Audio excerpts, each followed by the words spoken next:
tudo bem? Me chamo Luiz, sou acadêmico do curso da Faculdade Católica e vim aqui falar sobre a megatânia do professor Breno, que fala sobre os pedidos cumulativos. Os pedidos cumulativos, eles são aqueles pedidos em que o autor pode pleitear pode fazer mais de um pedido na ação. E são três as modalidades desses pedidos, né? São os pedidos subsidiários, pedidos sucessivos e os pedidos alternativos. O primeiro dele, os pedidos alternativos, ele funciona da seguinte maneira.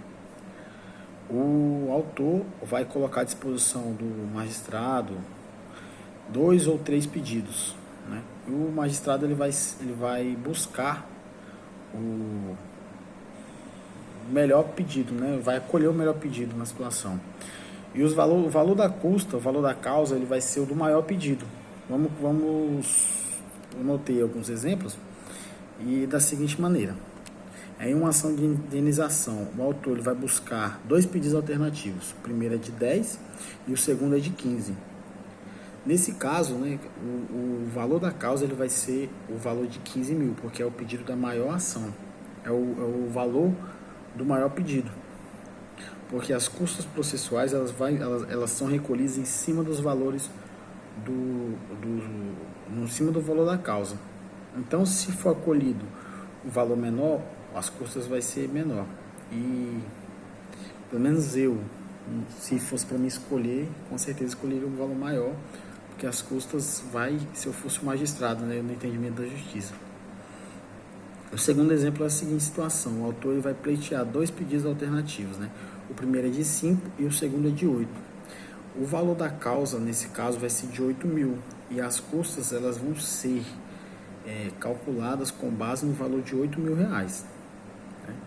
Já o pedido subsidiário ele vai funcionar da seguinte situação. A seguinte situação. O autor vai apresentar 2 pedidos na ação.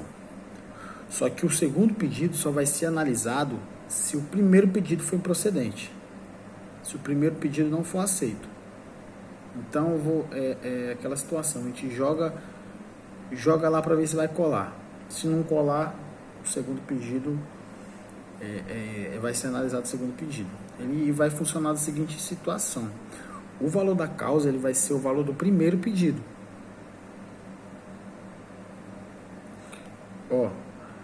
Um exemplo, a ação de rescisão de contrato. O autor ele vai pleitear 2 pedidos subsidiários. O primeiro é de 20 e o segundo é de 10.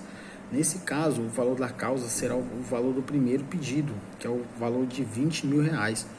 E as custas processuais vão ser recolhidas em cima desse valor. Salvo engano, o valor das custas, que mais ou menos varia, é 3% em cima do valor da causa. E também numa ação de alimentos, o autor ele busca 2 pedidos subsidiários. O primeiro é de 1.500 e o segundo é de 1.000. O valor da causa ele vai ser o valor do primeiro pedido, como já foi falado. E nos pedidos cumulativos ele vai funcionar da seguinte maneira.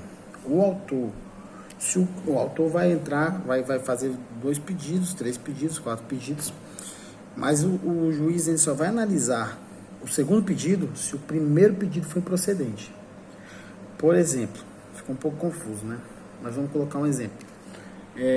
Um jovem recebe intimação de uma área criminal, que ele estava em perturbação de sossego em outra cidade e tal. Aí ele vai no escritório, para o escritório fazer a defesa para ele. Chega no escritório e fala: não fiz isso, tá errado, eles equivocaram lá, beleza. A gente entra com a ação para exonerar, né, no caso, essa acusação, mas a gente só vai poder entrar com um pedido de danos morais. No caso, a gente pode entrar já na ação, um pedido de indenização por danos morais, se o primeiro pedido for procedente, né? Se o primeiro pedido, vamos colocar aqui a anulação da sanção penal, for procedente, porque se for improcedente, o cliente vai ser condenado. E como é que ele vai pedir uma indenização por danos morais, sendo que ele está sendo condenado por uma coisa que foi reconhecida que ele fez, né? E um outro exemplo que a gente pode dar também na situação dessa é no caso do uso capião. Eu não sei bem como funciona um pouco